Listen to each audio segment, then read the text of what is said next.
রঙু খরগোশ একদিন খেলার মাঠে হঠাৎ দেখতে পেল একটু ছোট্ট রেলগাড়ি, যার প্রতিটি বগি রংধনুর রঙে রাঙানো। রেলগাড়িটি কথা বলতে পারে এবং রঙুকে আমন্ত্রণ জানায় একটি বিশেষ অভিযানে। রঙু উঠে পড়ে রেলগাড়িতে এবং শুরু হয় তার রঙিন অভিযাত্রা।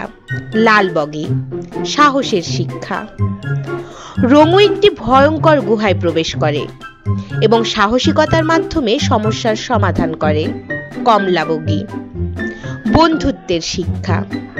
রঙু একটি দুঃখী কচ্ছপের সঙ্গে বন্ধুত্ব করে এবং তাকে খুশি করে তোলে। হলুদ বগি, আনন্দের শিক্ষা। রঙু একটি নাচের প্রতিযোগিতায় অংশ নেয় এবং সবাইকে আনন্দ দেয়। সবুজ বগি, প্রকৃতির শিক্ষা। রঙু একটি বাগানে গাছ লাগায় এবং পরিবেশ রক্ষার গুরুত্ব শেখে। নীল বগি, কল্পনার শিক্ষা। রঙু একটি মেঘের রাজ্যে গিয়ে কল্পনার জগতে ভ্রমণ করে।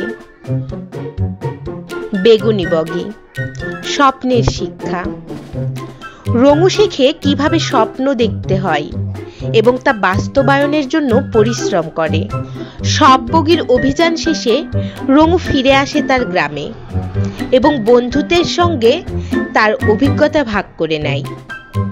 সবাই মিলে একটি রঙিন উৎসব আয়োজন করে, যেখানে প্রতিটি রঙের গুরুত্ব ও শিক্ষা উদযাপন করা হয়।